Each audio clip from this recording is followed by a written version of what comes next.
Welcome back to another episode of the Let's Go Coffee podcast.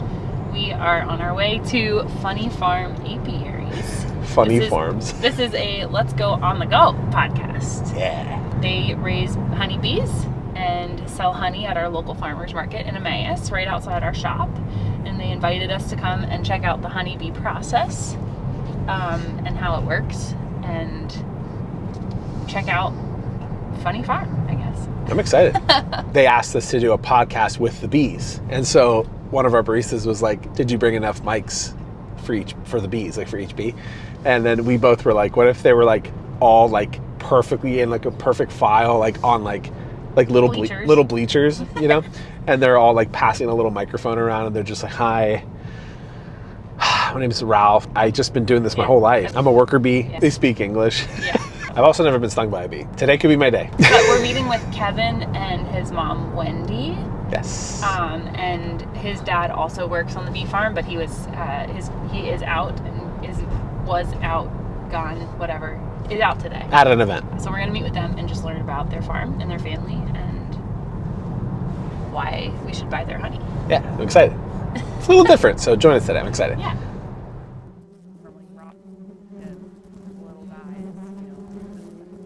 So we smoke to let them know we're coming. It lets them know that we're here. It makes them think their house is on fire. It masks the fight pheromone. We want to do that because, of course, we don't want them getting ticked off at us. So I'm really just going to go through this hive.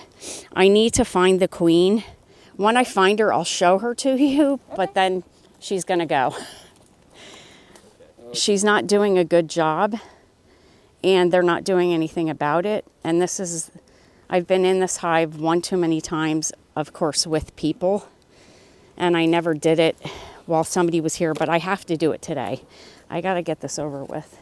Sorry. It's sad, but this hive has been going all season long so far, which is several months now, and this is all the bigger they are, and they should be much bigger. Once I find her, and watch today, I won't be able to find her, because that's how it always goes. So right now they're trying to keep this brood warm. This brown patchy stuff underneath, that's capped brood. It's baby bees waiting to be born. Okay. So the majority of the hive is female.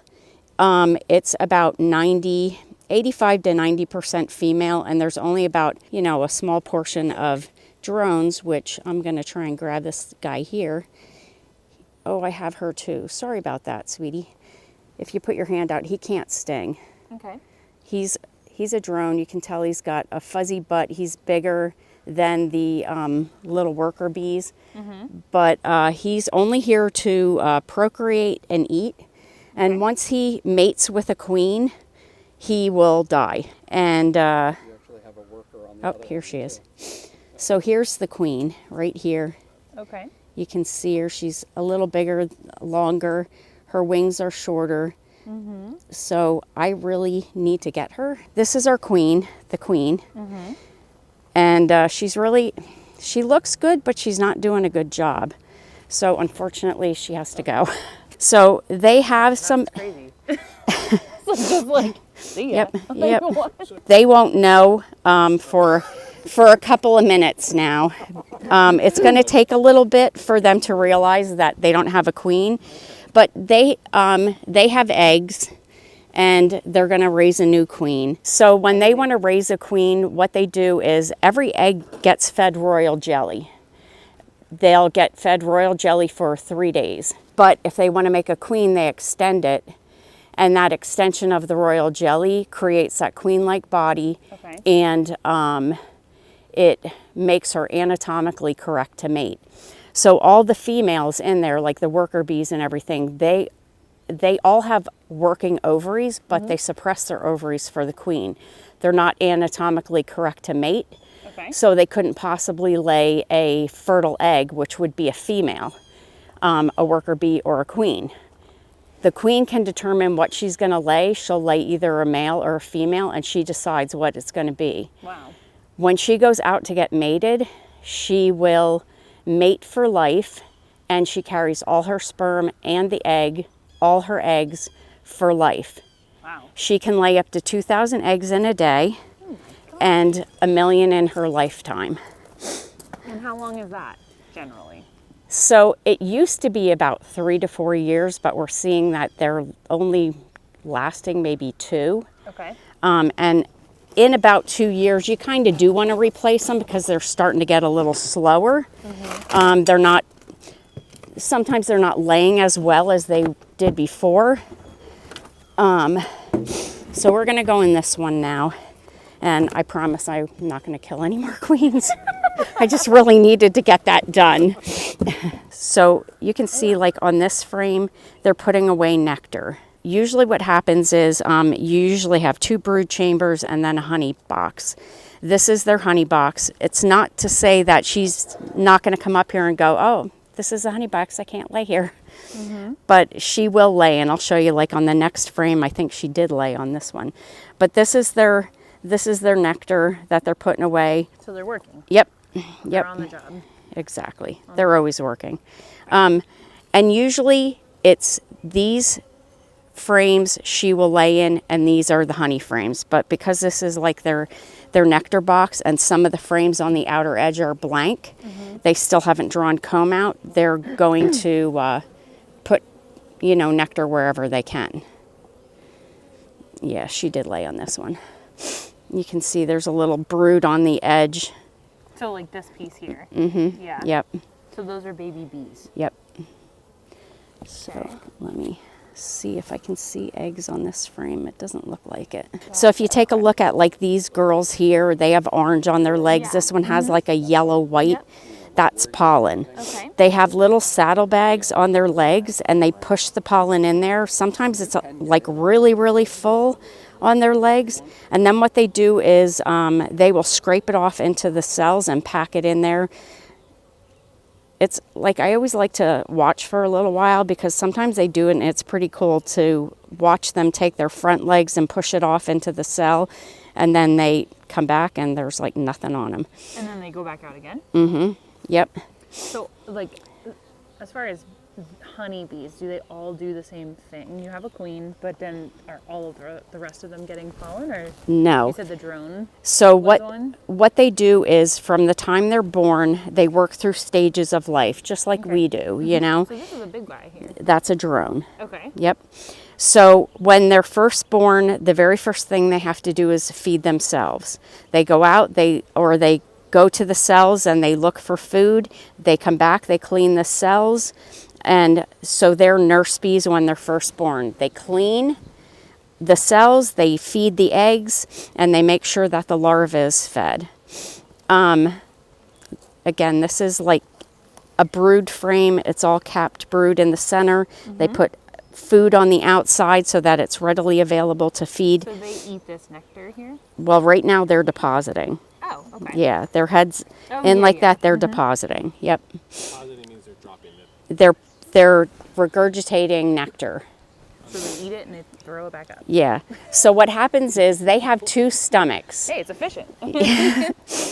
One stomach to process their own food, and one stomach to hold their honey. It's their honey stomach.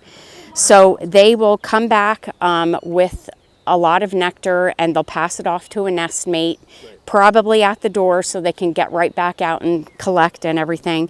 And while it's in that honey stomach, there's enzymes in that honey stomach. So it mixes it with that enzyme, and then they pass it off to a nest mate, which does the same thing. So these guys that are in the box are working on honey. They're feeding all the eggs and larvae, and they're also depositing. So you can see like this one's really full of capped brood. So she's a really excellent layer. This is what we look for when we go into the hives, is we want to see what kind of pattern she has. And she, like on this frame, she left very little room for honey or pollen. So she's doing a really good job. This is what we like to see. We like to see these good patterns, and the fact that she's laying to her full potential. These boxes are essentially their home.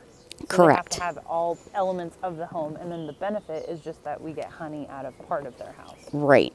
Got it. So when they bring that nectar back and they deposit it, they It's not honey yet. It's still just nectar. It's really, really runny like water. And what they do is they fan their wings over top of it to draw the moisture out of it. And once that moisture content is where it's supposed to be, they cap it over with wax. So they prefer warmer weather. Absolutely. Warmer weather. They don't fly usually below 50 degrees. They normally won't fly in the rain. Okay. We don't open the hives up in the rain because it's just not good to introduce moisture into the house. And they're warm. They like warm weather. So do they do better in warmer climates, or is it kind of like a 70-degree? No, they do anything above like 50 is fine. So this right here, yeah, that's a larva. It ripped open. They'll take care of it. But the drone brood, there's things that sometimes we like to deliberately wreck it so we can see if there's mites in it. They get this thing called a mite, which is like a tick to us. It causes illnesses to the hive and everything. They feed off the fat cells of the bees, and they're usually attached to like the stomach. They like the drones because the drones are bigger. There's more fat to them. So we will rip those open sometimes just to see if there's any mites in it. They're a tiny red dot, and when you see them on the bees' backs, you're in trouble. Because then they're just overloaded with mites. So we treat for mites. That's what this little black strip is. We treat it with oxalic acid and vegetable glycerin. Yes, ladies, relax. And when they rub up against it, then it gives them that treatment from the oxalic acid to help, kill the mites. Okay. So this is an empty frame. Okay. So it has a foundation to it that has a hexagon pattern on it. They don't need it. There are some that we do pop out and they will build the wax and everything. But this gives them a foundation to start. They come in like black, yellow, and white. We like to use the black ones for brood. We get lazy sometimes, or we're just rushing and we throw them in like this is in a honey position, but whatever. It's not like it has to be that way. It's just that's usually what we like to see, because with that black bottom and a white egg, it just makes it easier to see. See those little boxes right there? It started out with that, and now they're growing to this, and eventually they'll grow like this. We hope, anyway. See, that's why with that queen that I just pinched, that's why I pinched her, because they should have been 3 to 4 boxes by now. Yeah, if you feel something vibrating, you just kind of want to lift a finger. So all of the capped brood, and if you look over here, there should be like little larvae, little white down in the bottom of the cells. So this Do you want me to doesn't take it? disorient them. No. Okay. So what happens? Oh, here's a good frame. I found one. This has eggs. So I'm going to take that one from you after I make sure she's not on here, because I want to set it down for a second. During this time of season, like the spring and summer season, it is 45 days. Okay. During the winter, it's much longer because they aren't flying. They're not working themselves to death. They're just working inside the hive. If you look in these cells, you should see like a little white hash mark. It looks smaller than a grain of rice. Oh, yeah. Those are eggs. Oh, my gosh. They're That's really amazing. tiny. Yeah. So that's the queen doing all that. Yep. She lays up to 2,000 eggs in a day, like I had said. So during the height of the season, which would be like June, July, August, there could be like in excess of 60,000 bees. Oh my gosh. Yep. In one hive. In one hive. Yep. And then they die quickly because their lifespan's short, so they're just constantly. Yep. So that's why she really does need to lay really, really well like that, because, they need that turnover at this time. Now, in the winter, she lays her eggs right before she's ready to stop laying for the winter. She'll finish laying like September, October, and then she has laid her winter bees then. They'll hatch out like as they start going into winter, and they'll take her through winter when she starts to lay, like late February, March, when she's starting to lay for her spring season. And then those winter bees are dying off. Now comes the tricky part. Because they're all open and everything, there's bees all over the front. I'm trying not to crush them, but it happens. Yeah. And I can only go so slow with the box.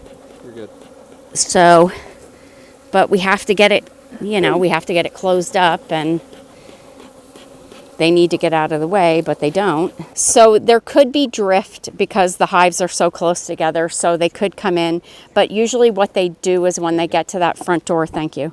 When they get to that front door, their queen has a certain pheromone smell, so they know. But if they end up going to the wrong hive, if they're bringing pollen and nectar, they're like, sure, come on in,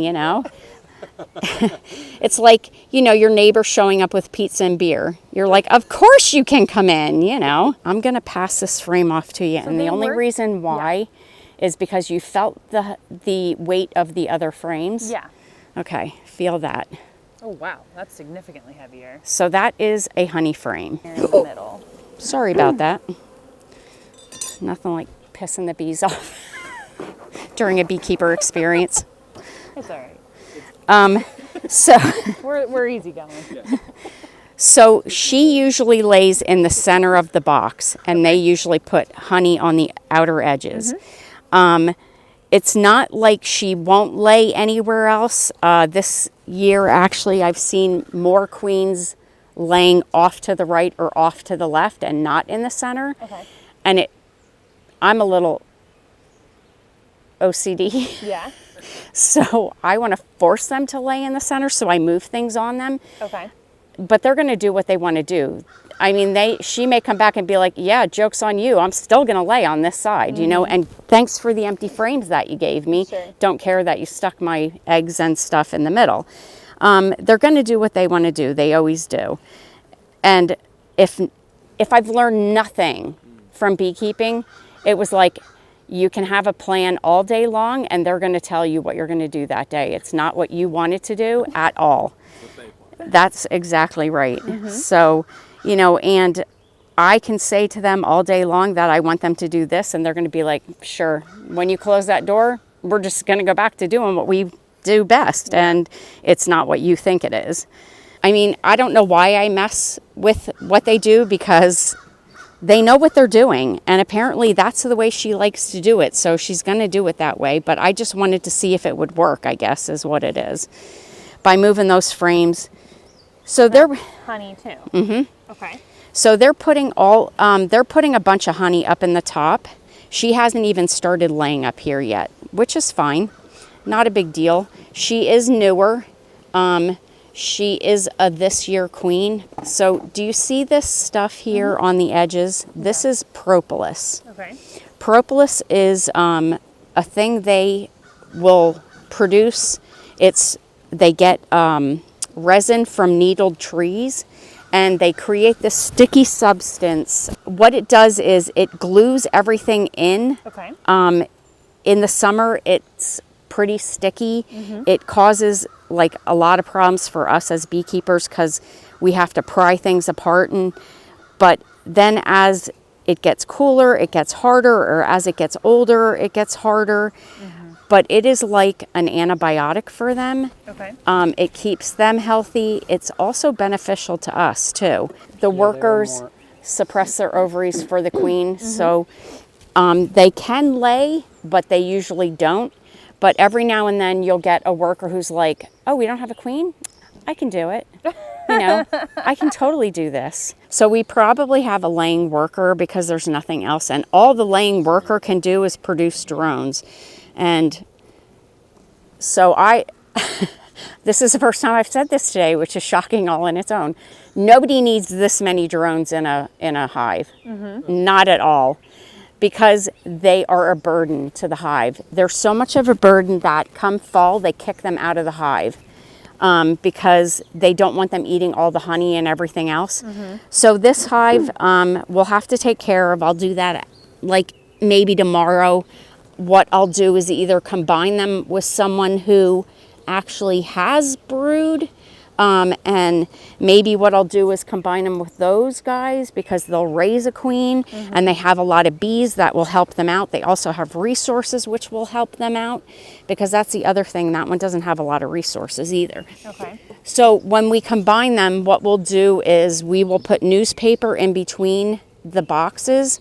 So we'll take these 2 boxes, say, and pop them on top of that second box, and we'll put newspaper down. We'll cut some slits in so that they can smell each other, and then eventually they'll chew completely through, and then they're just one hive now. Okay. And the fact that if I wait until tomorrow, they don't have a queen, they don't have a queen, so they have nobody to protect. So they should really just go together, no problem to begin with, because they're not protecting that queen. So, what'd you say? Because of the murder. Because of the murder that happened. Thank you. Yeah, They're playing Clue right now. yeah. That's right. Thanks for that. So when I first started beekeeping, I was like, you could not kill a queen. I was like in tears when, yeah.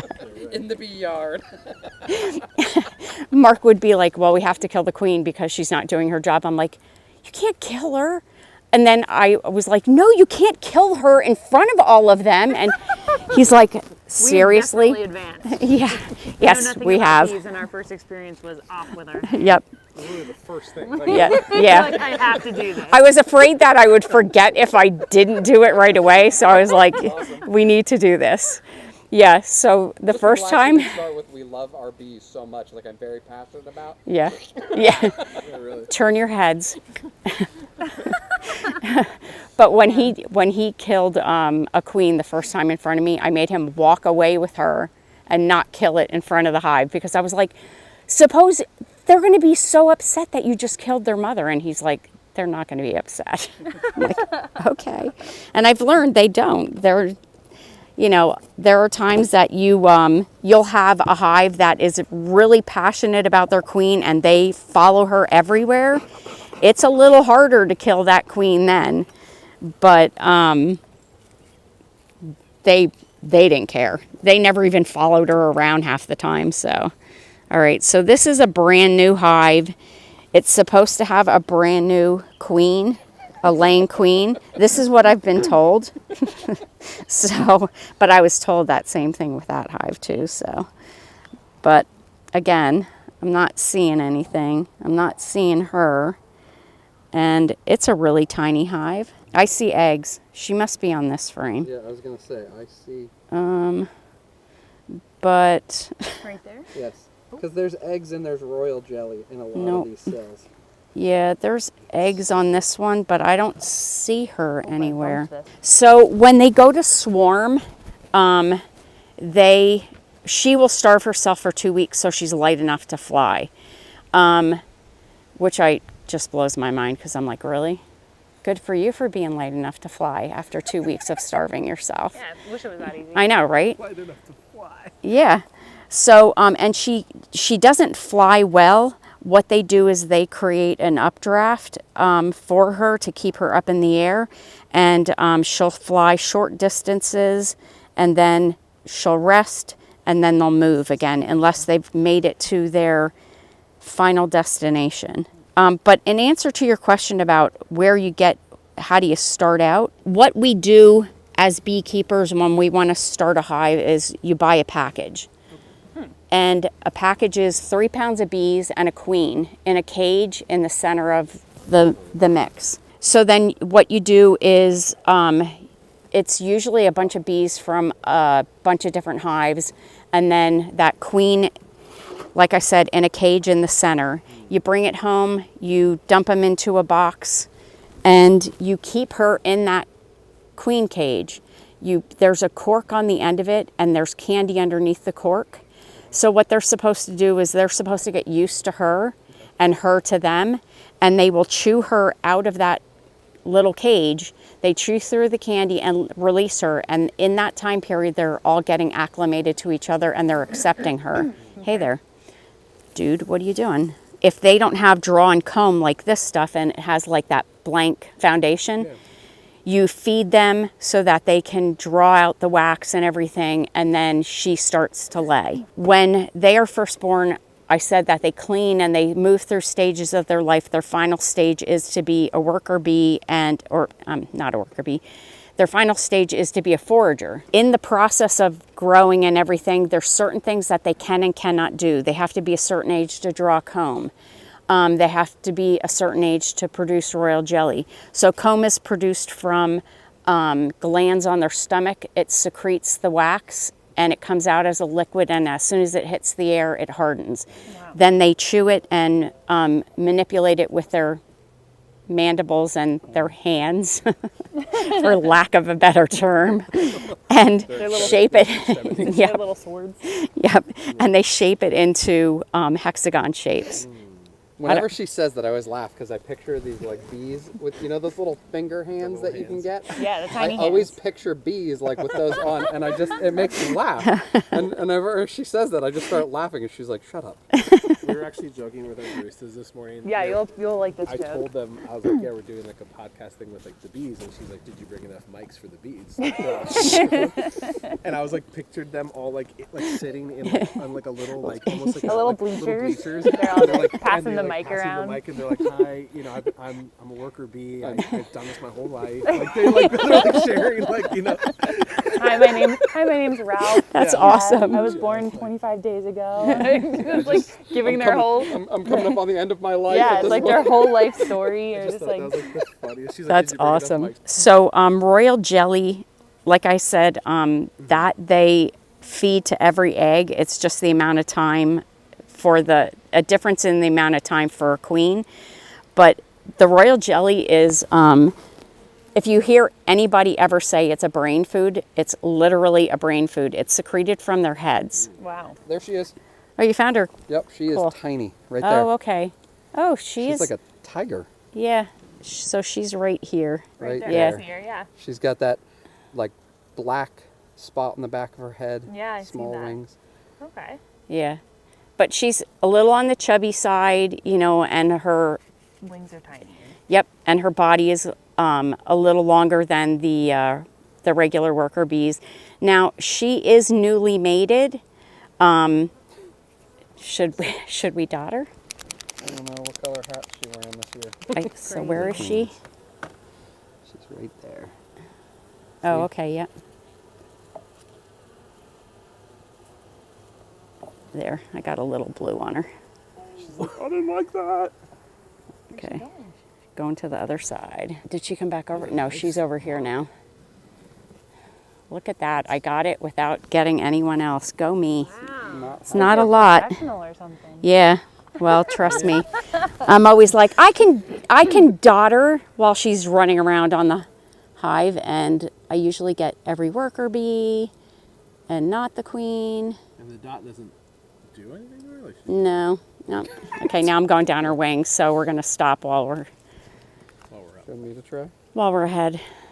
So that's just for you to easily find her. Yeah. And that'll I stay mean, on the whole it's- season? No, not always. Just for a little while. Yeah.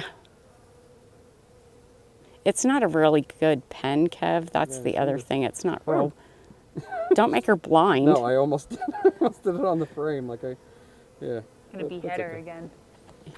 Yeah, and if Oh, you watch, she's so like, she's usually, trying to scrape hey it there. off, and now you Dude. can see they're attending.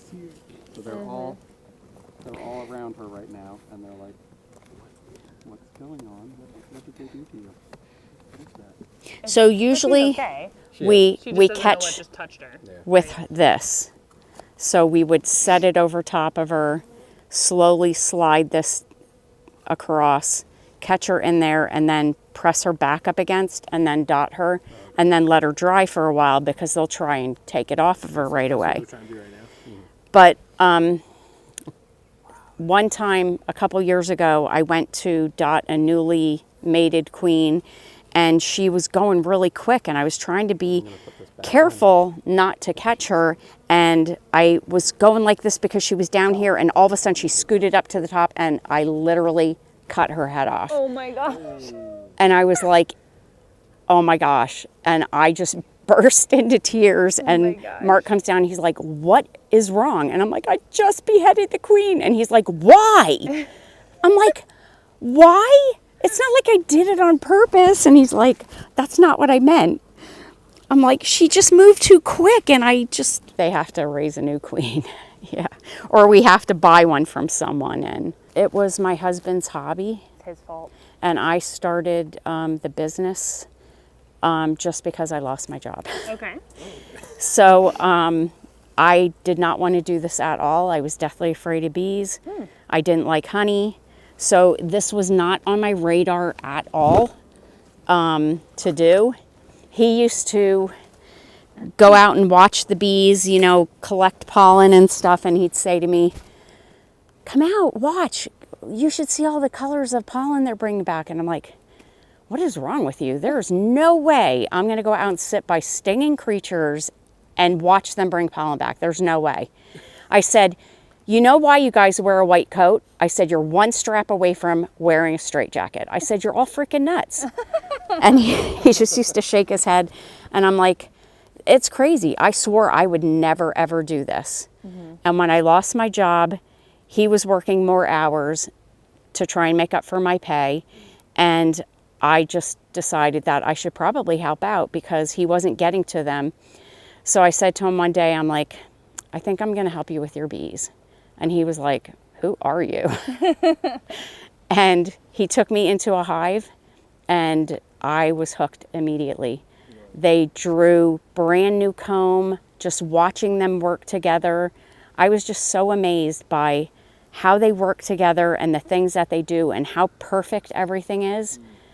I just kept standing there just like looking at it and just watching them. And when you guys were saying about that they had too much to drink the night before, I used to say the same thing. I'm like, oh my gosh, it looks like a frat party, like the day after a frat party, you know, because they're all heads in. And I'm like, you can just hear them going, bleh, you know, and I just was like so amazed, and I love it. I just became very passionate about it. And the next year, well, I think I started like kind of like shortly after the season started, but the following year when we got new bees and everything, I said, all right, I'm going to take this one hive. I don't ever want you to touch it. I want to see how I do with it. And it ended up I had to let him touch it because they were nasty. So I was like, every time I went to go, you know, work them, they would just like swarm me, and they were so nasty. And he would work them, help me work them and stuff. And then they overwintered and their mentality changed. I don't know why, but it sometimes happens. Sometimes if you just get rid of the queen and let them re-queen, you know, their temperament is different. But I just took off with it then, like the following year, and I was doing most of the beekeeping by myself until he came, and then he and I were doing it until I had Mark retire to help us out. But yeah, I really, really love it. I'm more concerned about raising healthy, happy bees than I am producing honey. Sure. I know there are tricks out there to get them to produce more honey. I don't want to do that. I really don't want to pollinate because I don't want them around the spray. We did pollinate this year with one of the places that we have hives at, and this will determine how, if we do it again. If our hives survive and everything stays good, then I won't mind doing it for them. But I told my husband, I said, we're not pollinating. I don't want to pollinate. So it's all natural. Yep. They just get it from right here. Here we have 10 yards, this being our 11th yard.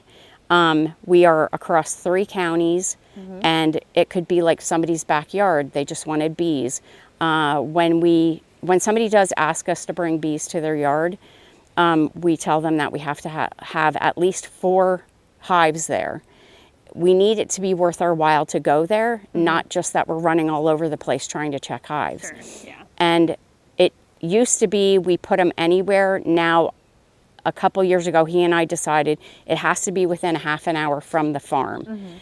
So there is one yard that is just slightly more than a half an, actually 2 yards that are slightly more than a half an hour. Not a big deal. The one yard is really big. The other one is pretty substantial too. It's not quite as big, but it's more than 4 hives. Okay.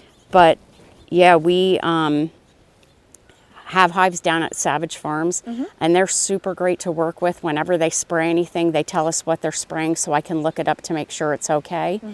And we've never had a problem there either. What's like the main difference between honeybees and other bees? Because a lot of people are afraid of them, like wasps and yellow jackets. What's the main difference between them, I guess? They are the only ones that produce honey. Okay. As far as are they the best pollinator? They're not the best pollinator. The native mason bee is a better pollinator than the honeybee is. They just don't produce honey. But I'm going to be really honest as far as I love beekeeping and I don't want to stop, but I feel guilty about being a beekeeper because I read an article just not too long ago that if you have too many hives in an area, it can be detrimental to other pollinators. It takes away food from those natives, like the native pollinators. Sure. And it really did make me feel guilty about being a beekeeper. I was like, well, damn, I thought I was doing a good thing. And here it's not always really a good thing. You know, so we do try to explain to people, like, when we first started, yes, there was a problem with honeybees and they were getting close to being endangered or being put on the endangered list, but they aren't. There are other pollinators that people need to worry about, and we do tell people that you need to worry about butterflies, you need to worry about bumblebees and, you know, and mason bees. Those pollinators are just as important as a honeybee because they have an impact on the ecosystem also, you know. And so when people say, oh, it's really good that you're helping out, you know, they're really taking a hit. And we have to explain to them, no, they're not. They're really not.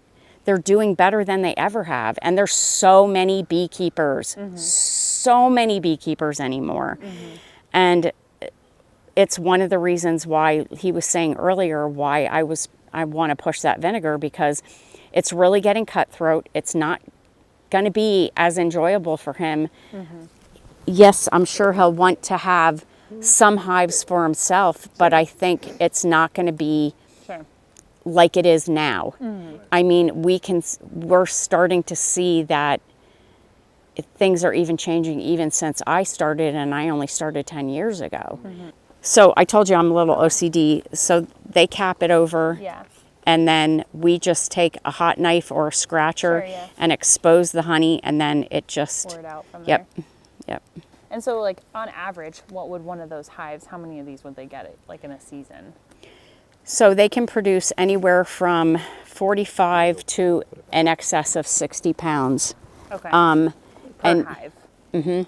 But we have to also leave them 60 pounds, you know, for the winter. Sure. Okay. So we're usually what we do is, and they usually do produce more than 60 pounds, because right now they have 3 boxes. Eventually we will throw what's called a queen excluder on top and then another box. It's so that all the bees can get up there, but the queen can't go up. She can't lay in those frames, and then they'll fill that top box with honey. And then we take what's in the top box. We don't like to touch what's in the 3rd box because that's theirs. We want them to start filling that out for the winter. So whatever they put in there over the whole season, we just leave it. So do you have to check on them daily all winter too, or they kind of just like hibernate and do their thing and then you get like time off? So usually we don't check a hive. We check it like every 4 weeks. We have a rotation schedule for like all of our yards and everything. And then in the winter, we don't open them at all. Unless, you know, you have a really warm winter, then you do want to kind of crack it open a little bit, make sure that they're not running out of food. We do supplement feed for the winter.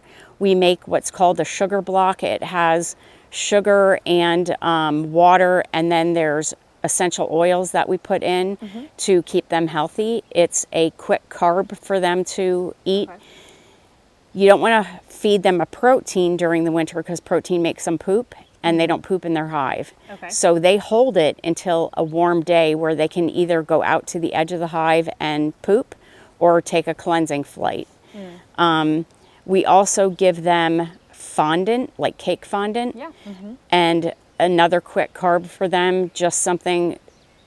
They won't touch any of it if they have enough honey, but we can see then if they are going through it, we can see then that they're, they need more food. We can quick throw it on. What we do is we just lift the lid and we throw stuff in there, and we don't want to open it too much because it can chill them. It can introduce moisture into the hive. So, we're kind of careful what we do during the winter. We don't really treat during the winter unless it's warm enough that we can. But